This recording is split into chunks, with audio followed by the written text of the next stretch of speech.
தேவன் நல்லவர். அல்லேலூயா. கலை தினத்தில் தேவன் ஒரு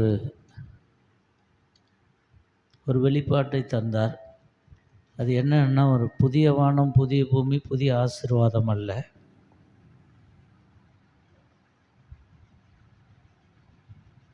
அது என்னவென்று சொன்னால், தேடுகிறவர்களுக்கும் தேடாதவர்களுக்கும் வித்தியாசம் என்று வேதம் சொல்லுகிறது. பரிசுத்த வேதம் ஊழியம் செய்கிறவர்களுக்கும் ஊழியம் செய்யாதவர்களுக்கும் அங்கே வித்தியாசம் காட்டப்படுகிறது. காலையில் ஒரு பரிசுத்த வேதாகமத்திலிருந்து சில வசனத்தின் மூலமாய் ஆண்டவர் கூடி வந்த மக்களோடு பேசினார். என்ன ஆப்ஷன்னு சொன்னால், தேடாதவர்கள் நியாய தீர்ப்புக்குள்ளே வருவதில்லை. இது ரொம்ப ஒரு வெளிச்சமாக இருந்தது. நான் நியாய தீர்ப்பு குறித்து தான் இன்றைக்கி பேசணும்னு நினச்சேன். அதுக்குரிய முழுமையான எவிடன்ஸ் கிடைக்காதனால அதை நான் ஒத்தி வைக்கிறேன். கர்த்தர் நல்லவர். ஏன்னா நியாய தீர்ப்பு என்று சொன்னால்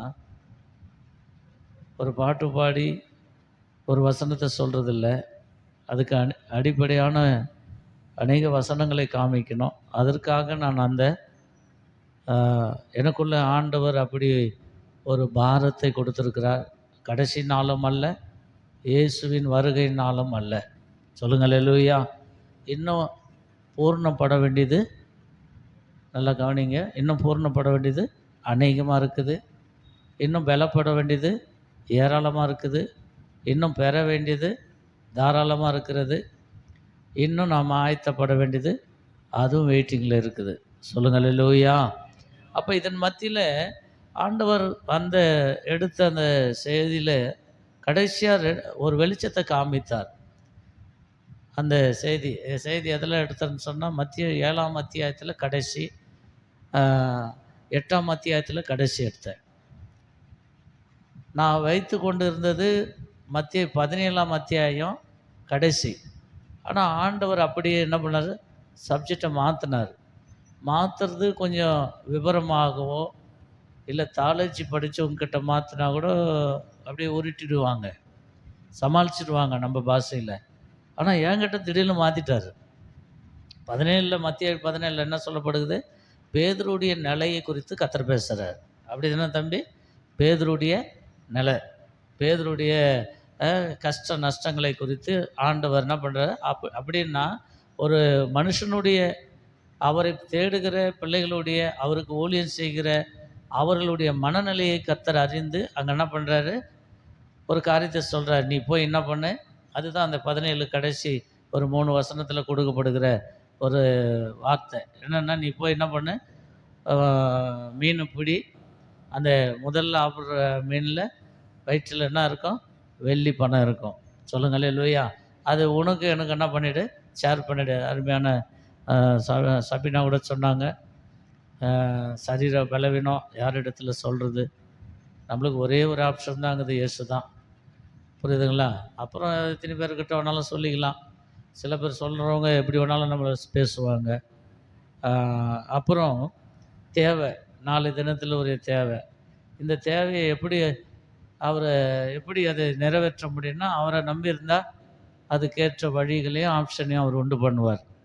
நானும் உங்கள் மத்தியில் தேவைகளோடு தான் நின்று கொண்டு இருக்கிறேன். சொல்லுங்கள் அல்லேலூயா. அப்படி இருக்கும்போது சில ஆசீர்வாதமான செய்திகளை, ஆசீர்வாதத்தை இன்னும் அனுபவிக்கலை, ஆசீர்வாதத்தை கண்ணில் பார்த்துருக்குறோம். எத்தனை பேர் ஆமேன்னு சொல்கிறீங்க? ஆசீர்வாதத்தை நான் கண்ணில் பார்த்தேன், இன்னும் ஆசீர்வாதத்தை அனுபவிக்கலை. இல்லை ஆசீர்வாதத்தை குறித்தாவது பேசியாவது பார்க்கலாம் என்று எண்ணும்போது நியாய தீர்ப்பை குறித்து பேசு என்று கர்த்தர் என்னை என்ன பண்ணார், என்னை பாரப்படுத்தினார். அப்போ தேவனுடைய பிள்ளைகளை நியாய தீர்ப்பு என்று சொன்னால், வெளிப்படுத்தல் 21 ஒரே ஒரு, இப்போ நியாய தீர்ப்பை குறித்து பேசலை, ஒரு வசனத்தை நான் என்னோட பேசின தெய்வம் உங்களோட சொல்லும்படி நான் ஒரு வசனத்தை ஞாபகப்படுத்துகிறேன். வெளிப்படுத்தல் 21:4-5 நீங்கள் அவுட்லைன் போல் வாசிங்க. பாருங்க நல்லா, அவருடைய வெளிப்படுத்துதல் எப்பவுமே வசனத்தை சொல்லிட்டு வாசிங்க. வெளிப்படுத்துதல் 21:4-5 நம்ம வாசிக்க கேட்போம். ஆ ஆ ஆ ஆ ஆ ஆ அல்லேலூயா. அவர்களுடைய கண்ணீரை யாவையும் யார் துடைப்பார்? இப்போ எனக்கு உரிமையாளர், இல்லை என் மனைவியோ, என் கணவனோ, என் பிள்ளைகளோ, என்னை நேசிக்கிறவங்க, அடுத்த கேட்டகரி என்ன? நேசிக்கிறவங்க. அவங்க என்ன பண்ண முடியும்? ஓரளவுக்கு தான் நம்ம கண்ணீரை என்ன பண்ண முடியும்? ஸ்டாப் பண்ண முடியும். ஆனால் நிரந்தரமாய் நாம் அழுவாதபடி கண்ணீரை துடைக்கிறவர் ஆண்டவராகிய இயேசு கிறிஸ்து. அது சிஸ்டர் தாய் கூட சாட்சி சொன்னாங்க. பிள்ளைய பிள்ளைகளை பெற்று ரொம்ப லாங்காக வந்துட்டாங்க. இவ்வளோ தூரம் வந்து சொல்கிறது தப்பு. ஒருவேளை அவங்க இல்லை, யாரும் இல்லை பெற்றவங்க இங்கே இந்த ஆராதனை அட்டன் பண்ணல. இவ்வளோ தூரம் வந்துட்டு பயணம் பண்ணிவிட்டு இப்போ சொல்கிறதுல அதில் எந்த விதமான புரோச்சனம் இல்லை. தாயார் என்னை மன்னிக்கிட்டோம். ஏன்னு சொன்னால் அவங்க அவங்கள நடத்தி வந்தாங்கல்ல, அப்போவே அறிஞ்சிருக்கணும் பிள்ளைங்க இவ்வளோதான்னு. இவ்வளோ தூரம் வந்துட்டு ஒருவேளை வயசு இருக்குது, வயசு போயிடுச்சு. இதுக்கப்புறம் நம்மளுக்கு எந்த மெச்சிப்பும் வராது, நம்மக்கிட்ட எந்த மெச்சூரிட்டியும் கிடைக்காது. நாம் இப்போ என்ன பண்ணுவோம்? 2 ஆப்ஷன் செய்வோம். ஒன்று நம்மளை குறித்து யோசிப்போம், நாம் பிறரை குறித்து யோசித்துட்டு கிடப்போம். இதுதான் இந்த மூத்த வயதில் செய்யக்கூடிய காரியங்கள். அப்போ இப்போ சொல்கிறாங்க, அவங்க பிள்ளைகள் எல்லாம் நம்பின எல்லா பிள்ளைகளும் என்ன பண்ணியாச்சு, நம்மளை தூக்கி பிடிக்கலன்னு சொல்லி கொஞ்சம் வருத்தத்தோடு பெற்றவங்க சொல்கிறாங்க. அல்லேலூயா. இதுக்கு தான் தேவன் நமக்கு என்ன பண்ணார்? எல்லாவற்றையும் முதல்லையே நம்மளுக்கு என்ன பண்ணார்? ஆண்டவர் கலவையாய் கொடுத்தது எல்லாத்தையும் நாம் நிதானித்து நம்முடைய ஆரோக்கியம், நம்மளுடைய ஹெல்த்து பலன், நம்மளுடைய ஆஸ்தி அந்தஸ்து எல்லாவற்றையும் தேவன் நமக்கு முன்னவே படம் போட்டு காமிச்சது இதுக்கு தான். சொல்லுங்கள் அல்லேலூயா. இவ்வளோ தூரம் வந்துட்டாங்க. இன்னும் ஒரு ஃபேமிலியை கேட்டால், ஏன் பிள்ளைங்க வரலன்னா, பிள்ளைங்க ஒரே தொந்தரவு பண்ணுறாங்கன்னு வீட்டில் விட்டு வந்திருக்கிறோம். அப்போ இன்னொரு ஃபேமிலி ஆலயத்துக்கு வருவாங்க. பொதுவாக சொல்கிறேன், அவங்க பிள்ளை இல்லையேன்னு வராங்க. பல காலமாக வந்துன்னு இருப்பாங்கன்னு வச்சுங்க. அவங்க எதுக்காக வராங்க? எங்களுக்கு ஒரு பிள்ளை, எங்கள் ஆஸ்திக்கு ஒரு வாரிசு இருந்தால் நல்லா இருக்கும், அதுக்கு தான் நாங்கள் ஆண்டவருக்குள்ளே வரோம். இப்போது அப்படி வரவங்க இருக்கிறாங்க, பிள்ளையை பெற்றுக்கொள்ளுகிறவங்க இருக்கிறாங்க. பிள்ளையை பெற்றவங்களை கேட்டால் என்ன சொல்கிறாங்க? இந்த பிள்ளைங்க தொந்தரவாக இருக்குன்னு தான் நாங்கள் வீட்டிலேயே விட்டுட்டு வரோம், இங்கே வந்தால் எதையும் கேட்க விடாது, எதையும் பண்ண விடாது. அப்போது இது எல்லாமே தற்காலிகமான ஒன்று. கிறிஸ்துவின் அகராதியில் பார்த்தா, நான் இதை கொஞ்சம் அறிஞ்சேன், 4% அறிஞ்சிருக்கிறேன். எல்லாமே தற்காலிகமானது தான் நம்மை சுற்றில இருக்குது. இதை குறித்து மோசே அங்கே அழகாக சொல்கிறார். எப்படி சொல்கிறாரு? அந்த எபிரேயர் 12:1 சொல்கிறாரு, இது எல்லாமே என்னது? அனித்தியமான காரியம். நம்ம கூட கொஞ்ச நாள் தான் இது என்ன பண்ணோம்? பயணம் பண்ணோம். அதுக்கப்புறம் எல்லாமே என்ன பண்ணிடும்? மாற்றுதல் அடையும், எல்லாமே மாறி போயிடும். இல்லாட்டினா நம்ம ரூட்டு நம்மளே என்ன பண்ணிவிடுவோம்? தனி ஒரு ரூட்டை போட்டுப்போம். இதிலேருந்து என்னால் என்ன பண்ண முடியல? ஜீவியம் பண்ண முடியல. சரி, போகட்டும். அப்போ ஆண்டவர் சொல்கிறாரு இந்த வசனத்தின் மூலமாக, உங்கள் கண்ணீர் யாவர்களையும் என்ன பண்ணுவேன்? தேவன் துடைப்பார் என்று சொல்லப்படுது. இப்பொழுது நாம் இன்றைக்குரிய காரியங்களை குறித்து நாம் பார்க்கலாம். அப்போது ஒரு 2 ஆப்ஷன், இதை நான் உங்களுக்கு முழுமையாக சொல்லலையே. அப்போது தேடுகிறவர்கள் தான் நியாயத்தீர்ப்புக்குள்ளே போவார்கள். பரலோகம் போகிறது, நித்திய காணானை அடைகிறதெல்லாம் பிறகு. தேடுகிறவர்கள் தான் நியாயத்தீர்ப்புக்கு நேராக போக முடியும். இந்த தேடாத எப்பாவது ரேராக வரவங்க, அதுக்கு ஒரு ஆப்ஷன் வச்சுருக்கிறவங்க, வர முடியல, உடம்பு சரியில்லை. இப்போ கூட சில விசுவாசிங்கள்லாம் அட்மிட்டில் இருக்கிறாங்க, சில விசுவாசிகள் ஜுரத்தில் இருக்கிறாங்க. நாம் அந்த பைபிள் ஸ்டடியில் பார்த்தோம், வியாதி. நான் வந்து போகும்போது கேட்டேன், கீழே இருக்கும்போது கேட்டேன். சில பேர் நேராக உட்காந்துருக்கும்போது பேசும்போதே கேட்க மாட்டாங்க, புரியுதுங்களா? அது ஒரு விதம் இருக்குது. நான் வரும்போது போகும்போது அங்கே வேலை பார்க்கும்போதே கேட்டேன். இப்போ இந்த நோயெலாம் யார் அனுமதிச்சு வருதா? நீங்கள் இருந்தீங்கள்ல, யார் அனுமதிச்சு வருதா? ஆ, தேவன் அனுமதிச்சு. எனக்கு அங்கேயே அப்படியே ஓடி போடலாமான்னு கூட பார்த்தேன் நான். சாப்பாடு யாருன்னா பங்கிட்டுக்கிட்டேன். இந்த நோய், கஷ்டம், பிரச்சனைகள் அவர் ஏதோ சொந்தத்தில் சொல்லலை, இதுலேருந்து தான் சொல்கிறார். அப்போது நாம் எங்கே இருக்கிறோம்? தேவனுடைய ஆசீர்வாதம் எங்கே இருக்குது? நம்ம தூரமாக உட்காந்து இந்த ஆகாரம் போல் அழுதுன்னு இருக்கிறோமா என்று சொல்லி எனக்குள்ள ஒரு பெரிய கலக்கம் வந்தது. அது நான் அந்த வம்பில் மாட்டிக்கினேன். எந்த வம்பில்? இந்த அரேஞ்ச்மெண்ட் வம்பில். இன்னும் அந்த நம்மளுடைய பயணம் அப்படியே தான் போயின்னு இருக்குது. கொஞ்ச நேரம் உட்கார முடியல. அதனால் தேவ ஜனமே, அப்போது அங்கே என்ன சொல்கிற, தேடுகிறவர்கள் தான், கர்த்தரை தேடுகிறவர்கள் இவங்க தான் இப்போ இந்த நாளில் நிதானிக்கணும். இதை குறித்து தான் நான் உங்களோட சில வசனங்களை காமித்து நாம் கடந்து போக போகிறோம். ஆசீர்வாதம் என்கிறது நம் தலைமையில் வைக்கப்பட்டது, அது நமக்குரியது. ஏன்னா பவுல் ஒரு தெளிவான ஒரு உபதேசத்தை பண்ணுறார். நாம் பிள்ளைகளானால் இந்த வேதத்துக்கு, பூமியில் இருக்கிறவரெல்லாம் நம்ம பிள்ளைங்க கர்த்தருக்கு. நாம் எடுத்துக்கொள்ளப்படுகிற நேரத்தில் மனவாட்டியாக மாறுறோம். புரியுதுங்களா? அது மறுரூபமாக்கப்படுகிறோம். இதுவரையிலும் நம்ம அப்பா பிதாவை என்று கூப்பிடுகிற புத்திர சுவிகாரத்தின் ஆவி நமக்குள்ளே ஃபார்வர்ட் ஆகுது தேவ பிள்ளைகளை. அப்போது இங்கே பார்க்கும்போது தேடுகிறவர்கள் தான் நியாய தீர்ப்புக்குள்ளே போக போகிறாங்க, அந்த நியாய தீர்ப்புக்குள்ளே நிற்க போகிறாங்க. ஆனால் அந்த தேடாத ஒரு ஆப்ஷன், ஒரு கூட்டம் இருக்குது, அவர்களுக்கு நியாய தீர்ப்பே கிடையாது. அவங்க சொல்லுவாங்க, நீ போறியா? நம்ம கூட கேட்போம், நீ வரலையா சர்ச்சுக்கு? நான் வரல. அப்போ என்ன தான் ஆக போகிற? நான் ஒன்றும் ஆகலை. நீ என்ன பண்ண? நீ போய் தேடி நீ ஆசீர்வாதத்தை சுதந்திரிச்சிக்க, நான் இப்படியே கெட்டு போகிறேன் ஆன்னுவாங்க. அல்லேலூயா. அப்போ பாருங்கள், தேடாதவர்களுக்கு எந்த விதமான நியாய தீர்ப்பு சப்ஜெக்டும் இல்லை, அவர்களுக்கு எந்த விதமான காரியம் கிடையாது. ஆனால் தேடுகிற காலையில் ஆண்டவர் ஒரு ஐத்தத்தை கொடுத்தாரு. நாம் தேடாதவர்களை குறித்து யோசித்து கொண்டு இருக்கிறோம். அவர்கள் என்ன ஆவார்களோ? ஒருவேளை என் பிள்ளை இருக்குது, என் மகள் இருக்கிறாள், என் கணவன் இருக்கிறானே, என் மனைவி இருக்கிறாளேன்னு சொல்லி நம்ம சில நேரத்தில் நம்ம உடஞ்சி போகிறது உண்டு, என்னோட சேர்த்து தான். ஆனாலும் அப்படி அல்ல. தேடுகிறவர்கள் தான் அந்த நியாய தீர்ப்புக்குள்ளே நிற்க போகிறாங்க. அவர்கள் தான் அந்த மோட்சத்தை அடைய போகிறாங்க. அவர்கள் தான் நித்திய ஜீவனை அடைய போகிறாங்க. பரலோகம் என்கிற அந்த நிலையான வாழ்க்கையை சுதந்திரிக்க போகிறாங்க. ஏன்னு சொன்னால் இது நியாய தீர்ப்பில் தான் உண்டாகிறது. இங்கே நான் பரிசுத்தமாக வாழ்ந்துட்டேன், ஊழியம் செஞ்சுட்டேன், நான் செலவிட்டுட்டேன், ஆலயத்தை கட்டி கொடுத்துட்டேன், ஆலயத்தை அநேக ஆத்துமாவை ஆதாயப்படுத்திட்டேன், என் ஜோலி முடிஞ்சது, நான் இப்போது பரலோகம் போகிறோம். அப்படி ஒரு வாய்ப்பு இல்லை. தேடுகிறவர்களுக்கு தான் தேவன் இன்றைக்கு ஒரு முக்கியத்தை கொடுத்தார். நீங்கள் நம்ம என்ன பண்ணோம்? சரியாய், அதுக்கு சங்கீதக்காரன் தாவீது 15:1 சொல்கிறாரு. எடுத்தவங்க தம்பி நல்ல ஆரோக்கியம் இருக்குதுன்னா இப்போ வாசிங்க. சங்கீதம் 15:1. நேரம் குறைவாக இருக்கிறதுனால நான் இப்படி அப்படியுமாய் 15:1 வாசிங்க.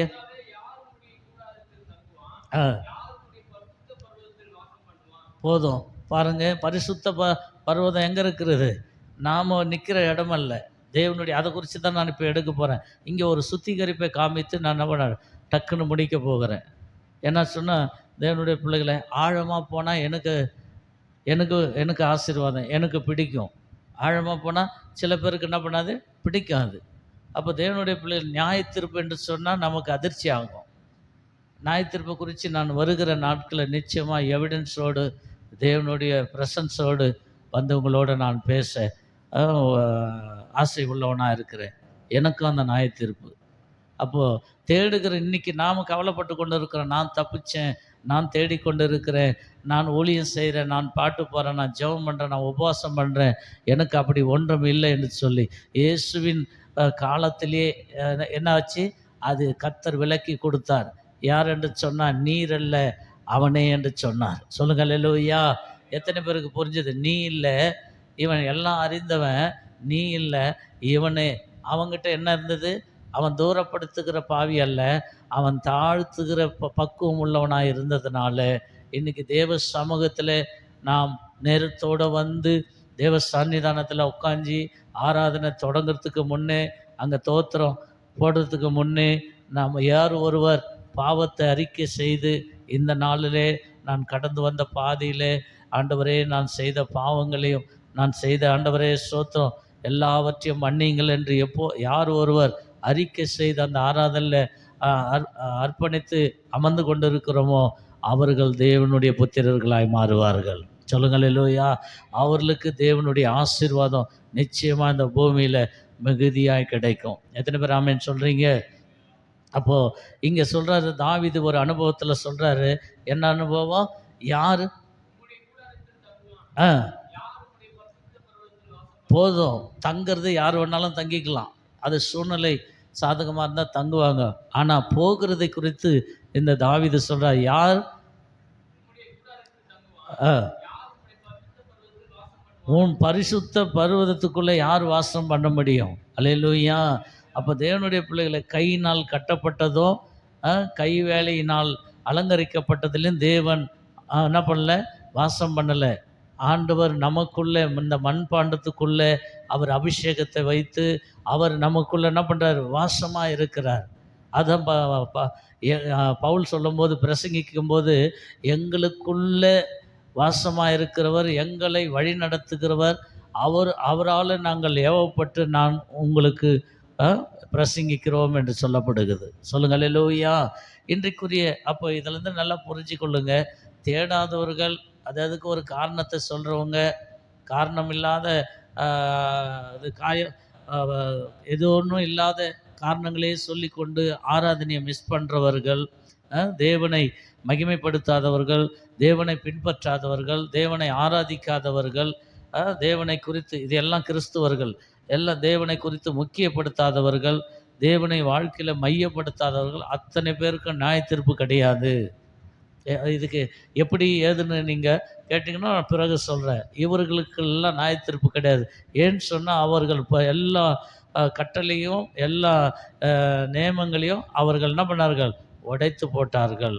அல்லேலூயா. ஏனென்று சொன்னால் அவர்கள் தேவன் இல்லை என்று சொல்லிதான் அவர்கள் வாழ்ந்து கொண்டு இருக்கிறார்கள். என்னவாது பேர் இருக்கட்டும், எதுவாது பேர் இருக்கட்டும். ஒரு காரியத்தை சொல்கிறேன். 1 சாமுவேல் எடுத்து வாசிக்கிறவங்க கூடுமானா வாசிங்க. 1 சாமுவேல் 2ஆம் அத்தியாயம் அதனுடைய 4ஆம் வசனத்தை வாசிங்க. 1 சாமுவேல் 2:4.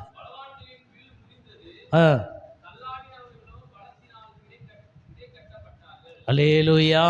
பாருங்க, என்ன ஆச்சு இங்கே? ஒரு சம்பவம் வாசி. பலவானுடைய வில் முறிந்தது. அப்புறம்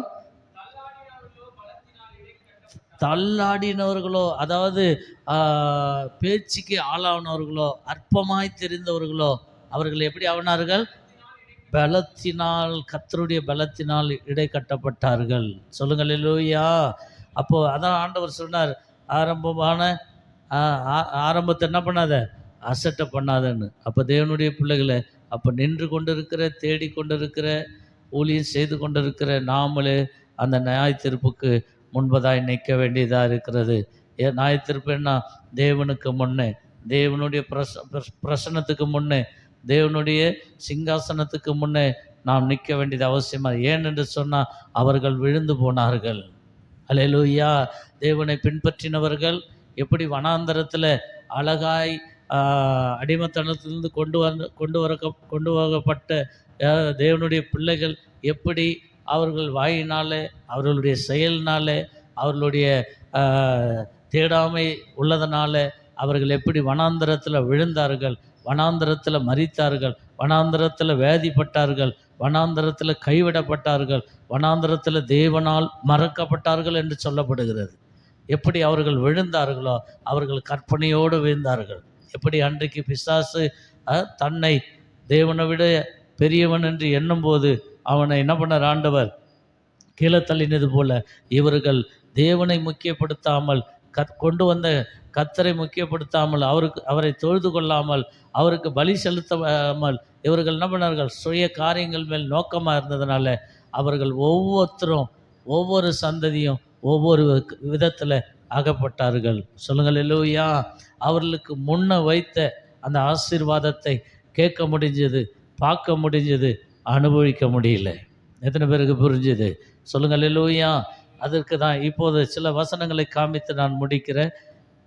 எடுத்து வாசிங்க. சங்கீதம் 90 அதனுடைய 3ஆம் வசனத்தை வாசிக்கலாம். சங்கீதம் 93 வாசிக்கலாம். Glory to Allah. மனுஷனை நீ நீர்த்துளியாக்கி நீ மனுபுத்திரர்களை திரும்புங்கள் என்றீர். மனுஷனை எப்படி ஆக்கினாரா? நீர்த்துளி ஆக்கினாராம். வேதம் ஆதியாகமத்தில் மனுஷனை எப்படி படைச்சாராம்? ஹலோ, மகிமையாய் படைச்சார். மண்ணினால் படைச்சார். ஓகே, வரவேற்கிறோம். மனுஷனை எதுக்கு படைச்சார்?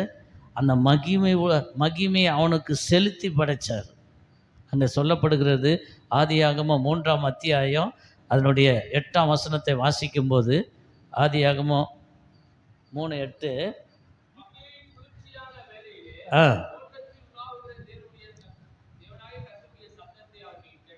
எப்படி?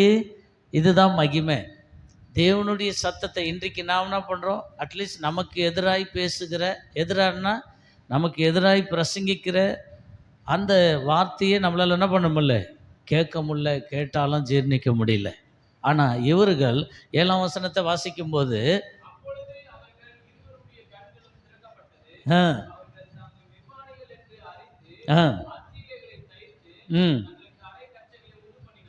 அல்லேலூயா. நான் ஒரு சுத்திகரிப்புன்னு சொன்னேன்ல, அதுக்கு ஓரளவு அப்படி வந்துன்னு இருக்குது இந்த வசனம். அல்லேலூயா. பாருங்க, இவர்கள் கண்கள் திறக்கப்பட்ட பிறகு தான் யாரை சந்திச்சாங்க? கர்த்தர். 8ஆம் வசனம், தம்பி இருக்கிறீங்களா?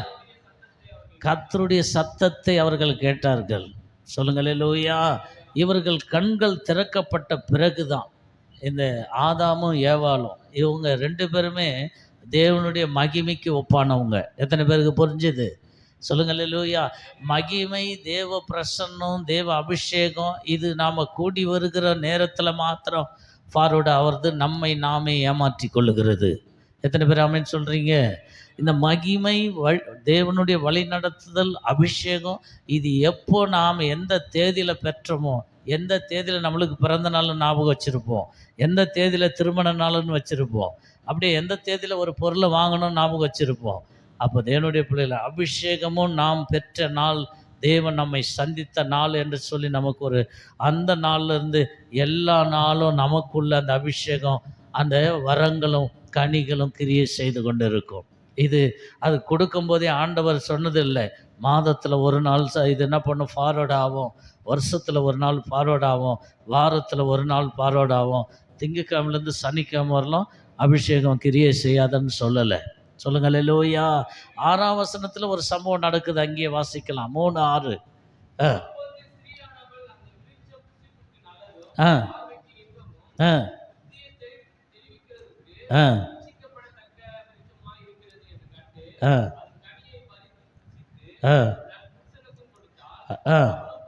அல்லேலூயா. இதில் தான் நாம் ஒவ்வொருத்தருக்கும் ஒவ்வொரு கான்செப்ட், ஒவ்வொருத்தருக்கும் ஒவ்வொரு உபதேசம், ஒவ்வொருத்தருக்கும் ஒவ்வொரு எண்ணங்கள், இயக்கங்கள். அப்போ பாருங்கள், இதில் தான் அந்த மகிமையான பாத்திரங்கள்.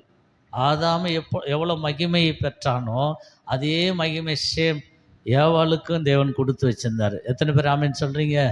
ஏன்னு சொன்னால், ஒரே தேகம், ஒரே சரீரம், ஒரே ஏதோம் தோட்டம். இன்றைக்கும் ஒரே ஏதோம் தோட்டம் தான், வேறு டைரக்ஷனில் இன்னொரு ஏதோம் தோட்டம் இல்லை, ஒரே ஏதோம் தோட்டம் தான். அந்த நாள் தொடங்கி இந்த நாள் வரலாம் தேவனுடைய பிள்ளைகளே.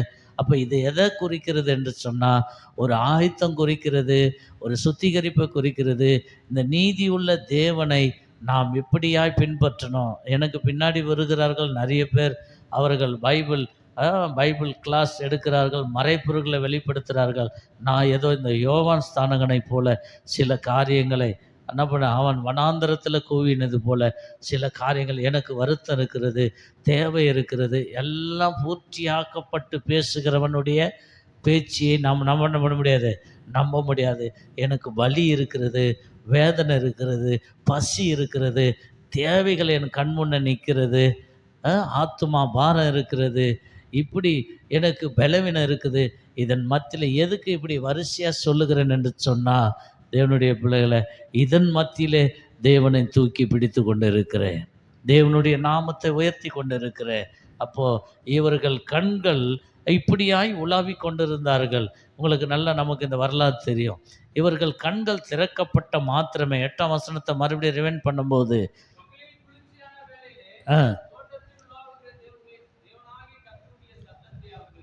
கேட்டார்கள். ஆ ஆ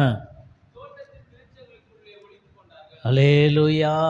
இந்த இந்த இந்த ரகசியம் நமக்கு தெரியும். அப்போ பாருங்க, கண்கள் திறக்கப்பட்டது. ஆனால் இவர்கள் சரீரத்தை என்ன பண்ணுறார்கள்? சரீரத்தின் தோற்றத்தை பார்க்குறார்கள்.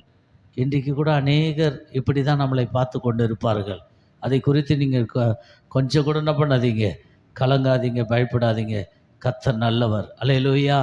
இந்த சாமுவேலின் புஸ்தகத்தில் இவர்கள் கேட்டது போல ஒரு மனக்கண்கள் குருடாக்கப்பட்ட ஒரு மனுஷன் கேட்குறதை நம்ம வாசிக்கலாம். சாமுவேல், க்ளோரி டு லார்ட், 3ஆம் அத்தியாயத்துக்கு திருப்புங்க. அதனுடைய 5ஆம் வசனத்தை 6ஆம் வசனத்தை வாசிங்க. ஆ ஆ நல்லா கவனித்து கொள்ளுங்க. எதுக்கு இதுலேயும் அதுலேயும் நீங்கள் நான் ஜாயிண்ட்டு கொடுக்குறேன்னு நீங்கள் நினைக்காதீங்க. ஏற்கனவே பார்த்து நம்ம ஆதியாகமம் 3:8 தம்பி இருக்கிறீங்கள, அங்கே என்ன சொல்லப்படுகிறது? ஏறக்குறைய 2த்தையும் வச்சுங்க. ஏறக்குறைய ஆ என்ன கேட்டாங்க? அது மட்டும் போதும். அப்படியே வண்டியை உருட்டாதீங்க. அதுக்கு மேலே உருட்டினீங்கன்னா தள்ளி போயிடும். அப்போ நல்லா நம்ம ஸ்டெடியாக இருக்கணும். பாருங்கள், அவர்கள் அந்த சத்தத்தை கேட்டார்கள். தேவனுடைய சத்தத்தை கேட்டார்கள். ஏன்னு சொன்னால் 7ஆம் வசனத்தில் சொல்லப்படுகிறது, அவர்கள் கண்கள் இருவருடைய கண்களும் திறக்கப்பட்டதுனால இந்த சத்தம் மீனிங் சத்தியம் உள்ளே போனது. சத்தியம் உள்ளே போச்சுன்னா எதை குறித்தும் நம்ம யோசிக்க மாட்டோம். சொல்லுங்கள் அல்லேலூயா. எதை குறித்தும், நமக்கு முன்னே இருக்கிற பிரச்சனையை குறித்தும் பின்னால் இருக்கிற பிரச்சனையை குறித்தும் யோசிக்கவே மாட்டோம். எனக்கு கூட நிறைய யோசனை வரும். இப்போ கொஞ்ச காலமாக நிறைய யோசனைக்கு நான் தள்ளப்படுறேன். உடனே நான் பண்ணுறேன், துதிக்கிறேன். துதித்த உடனே யோசனைன்றது 90% கெட்டதாக வருது. 10% தான் நம்மளுக்கு நிற்கக்கூடிய ஆஃபரிங் கிடைக்குது. அதனால் இந்த யோசனை எப்படி வருதுன்னா, ஒரு மனுஷன் ஒரு மனுஷி பிரச்சனைக்குள்ளே ஆளாகும்போது, போராட்டங்களுக்குள்ளே கடந்து போகும்போது, அவர்கள் அந்த வேதனைக்குள்ளே, அதாவது அந்த பள்ளத்தாக்குக்குள்ளே, அந்த தனி மனுஷன் நடக்கும்போது, சில காரியங்களை ஃபேஸ் பண்ணும்போது, எல்லா காரியங்களும் அவங்க செய்யும்போது, அப்போ அவர்கள் என்ன பண்ணுறார்கள்? பாரம் அடைகிறார்கள். அப்போ அநேக யோசனைகள் வருகிறது. இந்த யோசனை எல்லாமே தேவ சன்னிதானத்திலிருந்து வரல, நம்மை வீழ்த்து கட்ட பல யோசனைகள் வந்தது. என் அனுபவத்தோடு சொல்கிறேன். நான் சிலதை உங்ககிட்ட டிக்ளேர் பண்ண முடியாது. பல யோசனைகள் வந்தது. எல்லா யோசனைக்கும் நான் ஒரே ஒரு ஃபார்முலா என்ன தெரியுமா? யோசனைக்கு கொஞ்சம் விட்டு பார்த்தேன் என்ன வருதுன்னு. அந்த நிதானத்தோடு இந்த ஆதாமும் ஏவாளும் நிதானம் இல்லாததுனால அவர்கள் என்ன பண்ணார்கள்? ஏமாந்து போனார்கள் தேவனுடைய பிள்ளைகளை. அதனால தான் அவர்கள் தோற்றத்தை விட்டு, நன்மையை விட்டு துரத்தப்பட்டார்கள். இந்த யோசனைக்கு நீங்களும் நானும் என்ன பண்ணணும்? யோசனைக்கு கொஞ்சம் விடணும். ஏன்னு சொன்னால் அடுத்தது நம்ம என்ன பண்ணுவோம்? அப்படியே நடக்கும்போது யோசனை வந்தது, யோசனை இல்லாமல் நான் போயிட்டேனே நினைப்போம். யோசனைக்கும் என் அனுபவத்தை சொல்கிறேன். யோசனைக்கும் நான் விட்டது உண்டு. யோசனைக்கு விட்டு கொடுக்கும்போது என்னுடைய வாழ்க்கையும் என்னுடைய ஊழியத்தை விட்டு கொடுக்கும்போது யோசனை தப்பாகவும் தவறாகவும், அதான் இது சன்னிதானத்திலேருந்து வந்ததல்ல, இது அலைந்து கொண்டு இருக்கிற யோசனைகள். இப்படி வரும்போது ஒரே ஒரு ஆப்ஷன், அந்த யோசனை அதிகரித்து கொண்டே இருக்குது. எரிக்கிறது ஆரம்பத்தில் வேகமாக எரியாது, ஆரம்பத்தில் ஸ்லோவாக எரிஞ்சு தான் வேகமாக எரியும். அதுபோல் யோசனை வரும்போது ஒரே ஒரு ஆப்ஷன் எனக்கு தேவன் ஞாபகப்படுத்தினா, துதிக்க ஆரம்பித்தேன். யோசனைகள் எல்லாம் பனிகளை போல மாறிவிட்டது, புகையை போல என்னை விட்டு கடந்து போச்சு. உங்கள் மத்தியில் நான் பிரசங்கித்து கொண்டு இருக்கிறேன். அதாவது நான் வேதனை இல்லாமல், வலி இல்லாமல் எந்த தாயும் ஒரு பிள்ளையை பெற்றெடுக்க முடியாது. எப்படி அது உண்மையாக இருக்கிறதோ அதே போல் வேதனை, போராட்டங்கள், பிரச்சனையோடு நாம் இயேசுவை விடாமல் நடக்கும்போது நிச்சயமாக நாம் அடைய வேண்டிய இலக்கை அடைவோம். எத்தனை பேர் ஆமேன்னு சொல்கிறீங்க? அப்போ தேவனுடைய பிள்ளைகள் இங்கே நடந்த சம்பவம் என்ன? ரிவைண்ட் பண்ணுங்க, சீக்கிரம் முடிக்கலாம். ரிவைண்ட் பண்ணுங்க. சாமுவேலின் புஸ்தகம் எடுத்து வச்சிட்டிங்களா? வேற யாருன்னா கூப்பிட்டார். எழுந்திருந்து ஆ ஆ இவனுடைய இந்த பிள்ளையினுடைய ஃபோக்கஸ் எங்கே போச்சு? எங்கே போச்சு? ஆ, அந்த ஏலிக்கு, அது ஆசாரியனுக்கு நேராக போகுது. ஆனால் இந்த ஆசாரியன் கண் திறக்கப்பட்டவன். அல்லேலூயா! இந்த ஆசாரியன் தேவனை உயர்த்தின மனுஷன். ஆனால் இவன் சொல்கிறான், இந்த ஆசாரியன் இன்னும் கொஞ்சம் கீழே வந்து வாசிக்கும்போது, அப்பொழுது நான் வாசிக்கிறேன், வாசிங்க கூடவே. ஆ ஆ ஆ தொடச்சு ஆ ஆ ஆ ஆ ஆ ஆ அல்லேலூயா! போதும். இதோ இதை மட்டும் எடுத்துக்கலாம். இதோ, ஹலோ, இதோ இஸ்ரவேலுக்கு இல்லையாப்பா? ஆ ஒரு காரியத்தை செய்ய போகிறேன். என்ன காரியம் நமக்கு நல்லா தெரியும். நீங்க படிச்சு கொள்ளுங்க. அதுக்கு தான் நான் வாசித்து அதை பதிவு செய்யல. இதோ நான் இஸ்ரவேலுக்குள் ஒரு காரியத்தை செய்ய போகிறேன். கர்த்தர் பாருங்க தேவனுடைய பிள்ளைகள, எப்போது அவர்கள் அங்கே மேறுதல் வந்ததோ ஏதோம் தோட்டத்தில், அப்போது ஒரு காரியத்தை தேவன் செய்தார். நம்முடைய வாழ்க்கையில் கேட்டுக்கொண்டிருக்கிற உங்களுடைய வாழ்க்கையில், உங்களுடைய ஜீவியத்தில், உங்களுடைய பிள்ளைகளுடைய வாழ்க்கையில், நான் பேசி கொண்டிருக்கிற என்னுடைய வாழ்க்கையில் தேவன் அனுமதி இல்லாமல் ஒன்றும் நடக்காது. அல்லேலூயா! அதுக்கு தான் இந்த மோசேஸ் சொல்கிறாரு.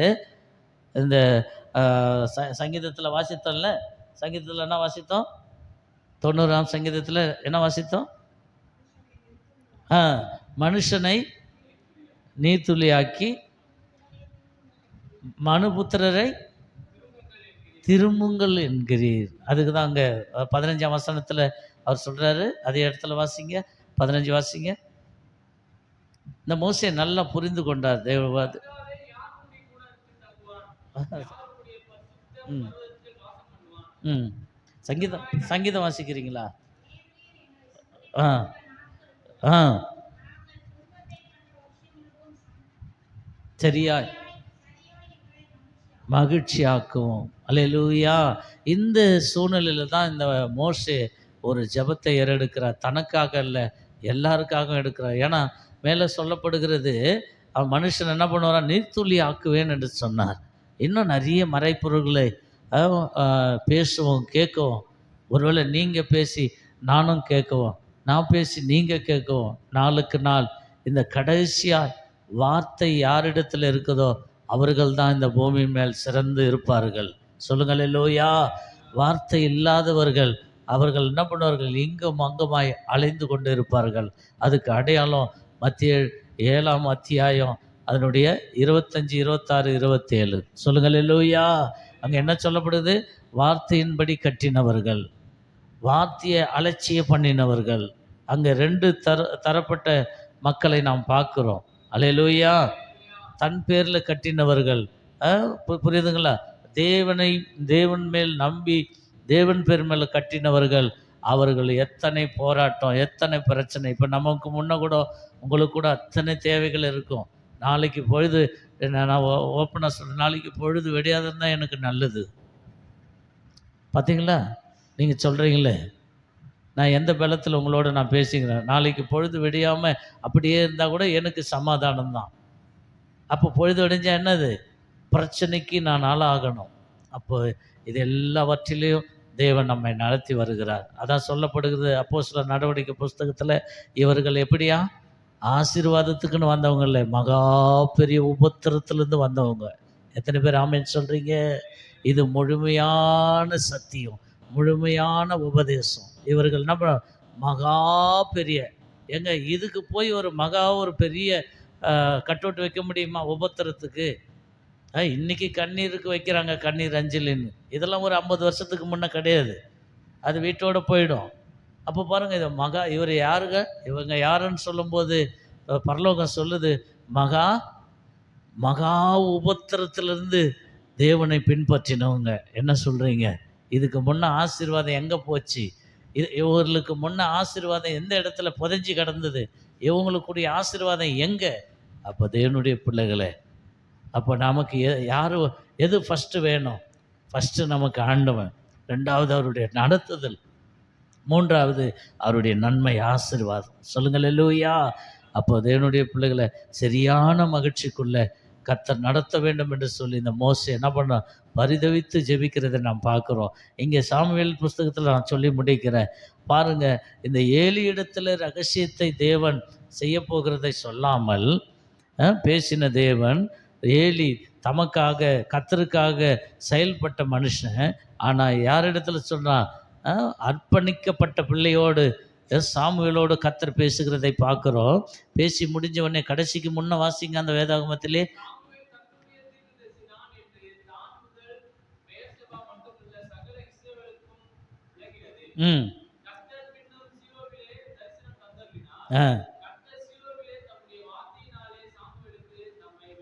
அல்லேலூயா. கரெக்டாக வாசித்தான் எசேக்கியேல். கர்த்தர் அவனை ஆசீர்வதிக்கட்டும். அல்லேலூயா. அப்போ பாருங்க, சாமுவேலுக்கு கர்த்தர் தான் முதல் பேர்சவா வரலும் என்ன ஏஜி என்ன வளர்ச்சி தம்பி, என்ன ஏஜி என்ன வளர்ச்சி, எவ்வளோ சபை, ஒன்றும் இல்லை, தேவனுடைய வெளிப்பாடு. அல்லேலூயா.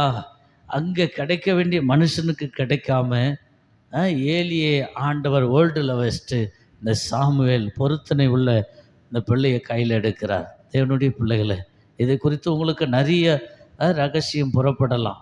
ஆனால் கடைசி வசனத்தை வாசித்து நம்ம நிறைவு செய்யலாம்.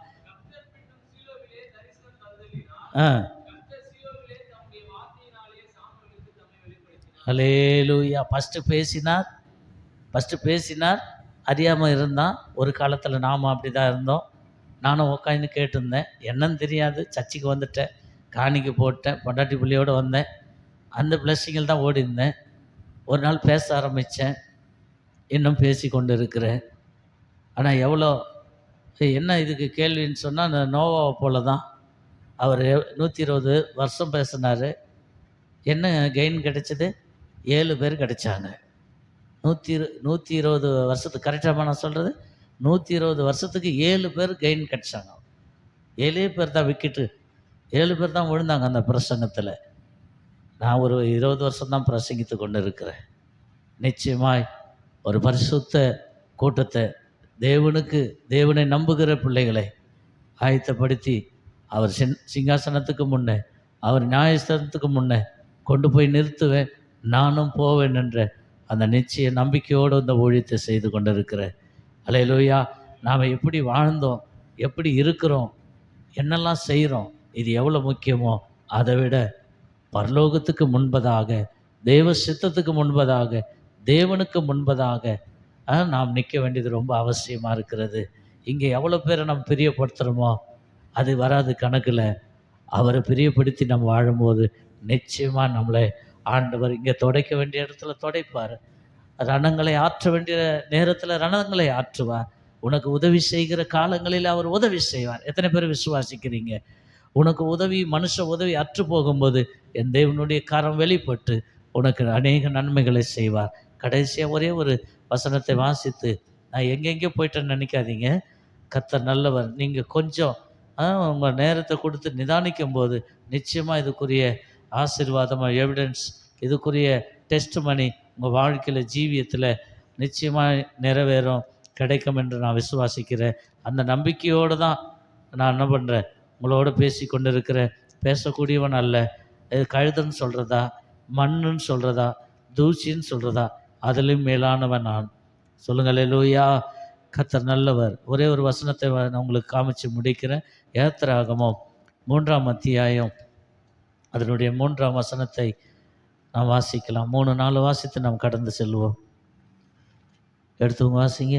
யாத்திராகமம் 3 ஸ்ட்ரைட்டாக நான் 4ஆம் வசனத்தையே வாசித்துருங்க.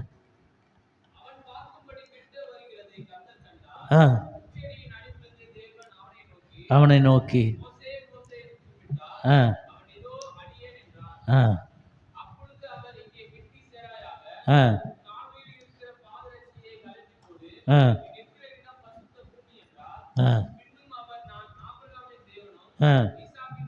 ஆ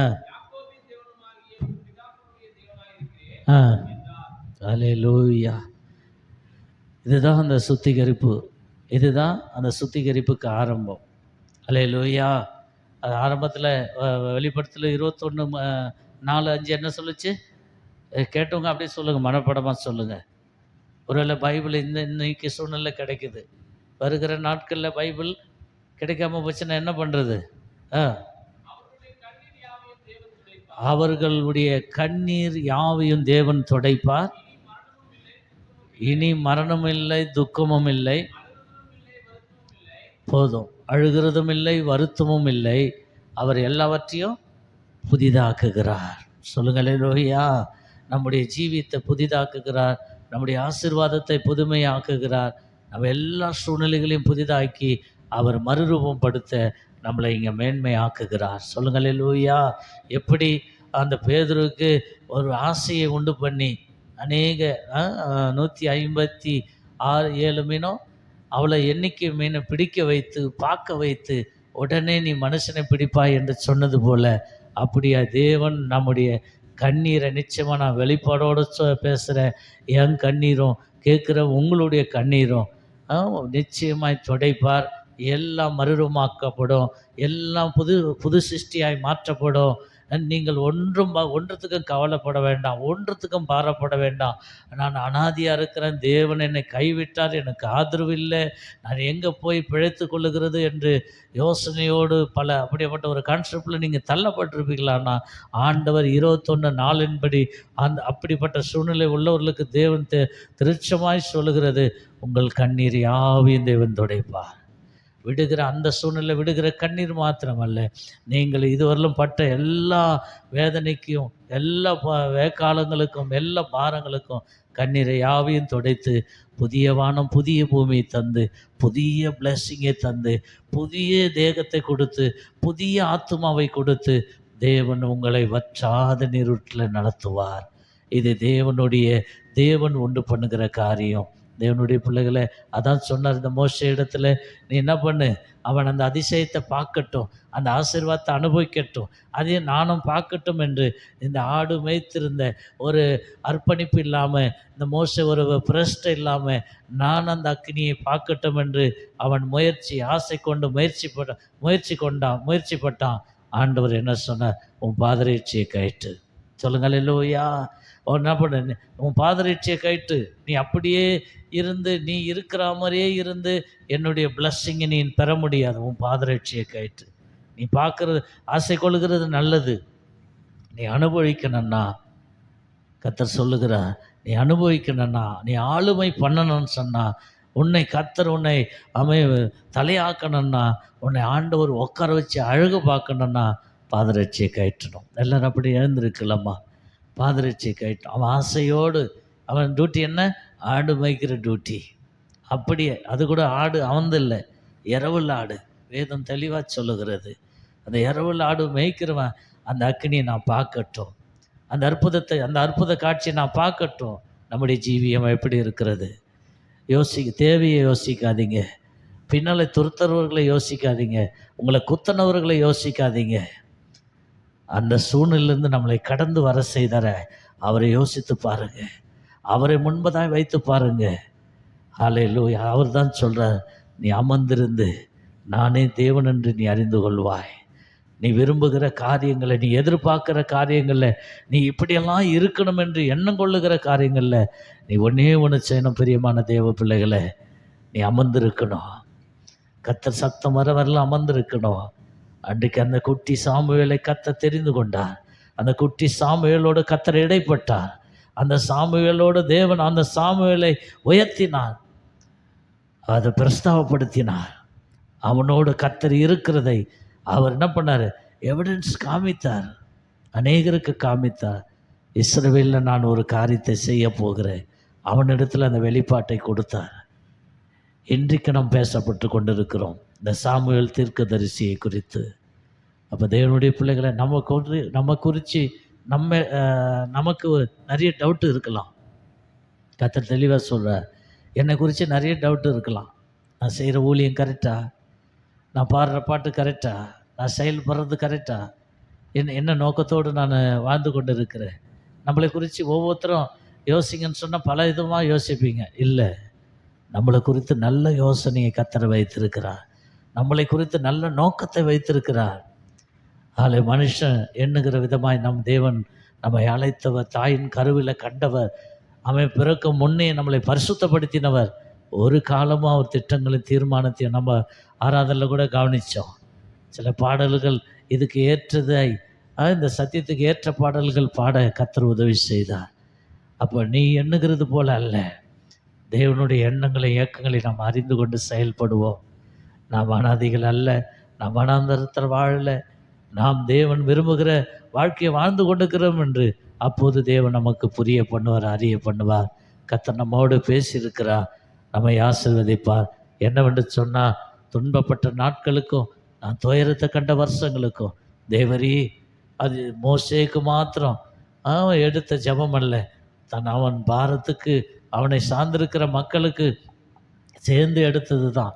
நாங்கள் துன்பப்பட்ட நாட்களுக்கும் நாங்கள் துயரத்தை கண்ட வருஷங்களுக்கும் தேவரீ எங்களை சரியாய் மகிழ்ச்சியாக்கும். பழைய வருடத்தில் வேண்டுவார்கள், புதிய வருடமும் அப்படியே அமையும். அது அல்ல, நாம் ஒவ்வொரு நாளும் ஒவ்வொரு பொழுது வெடியும் போதும் ஆண்டவரே என்னை இந்த மகிழ்ச்சிக்கு நேராய் நடத்தும், உம்முடைய வல்லமைக்கு நேராய் நடத்தும், உம்முடைய வழி நடத்துதலுக்கு நேராய் நடத்தும், உம்முடைய அபிஷேகத்தை என்மேல் வைத்து நடத்தும். ஆண்டவரே என்னை சுற்றிலும் ஆண்டவரே துஷ்டர்களும் துன்மாக்களும் எதிரிகளும் பெருகி கொண்டிருக்கிறார்கள். கர்த்தாவே ஸ்தோத்திரம். நிற்க விடாதபடியாய் என்னை தொடர்ந்து கொண்டிருக்கிறார்கள். ஆண்டவரே என் பிராணம் தப்பத்தக்கதாய் எனக்கு உதவி செய்யும் என்று சொல்லி நாம் கர்த்தரிடத்தில் வேண்டுதல் செய்யும்போது தேவன் எல்லா பிணிகளையும் எல்லா உபத்திரங்களையும் மாற்றுகிறார். ஹல்லேலூயா. நீ அழுது கொண்டு தேட தேவையில்லை, நீ அழுது கொண்டு தேவனை உயர்த்த தேவையில்லை, நீ வருத்தத்தோடு கர்த்தருடைய ஊழியத்தை செய்ய தேவையில்லை. தேவன் உன்னை தங்க பண்ணுவார். தேவனுடைய கூடாரத்தில் தங்க பண்ணி உனக்கு வேண்டியதை கொடுத்து உன்னை மகிழ்ச்சியாக்கி உன் கரத்தின் கிரிகளை கொண்டு தேவன் ஸ்தோத்திரம் மகிமைப்படுவார். ஹல்லேலூயா. எல்லாரும் அந்த சத்தியத்துக்கு ஒப்பு கொடுக்கலாமா?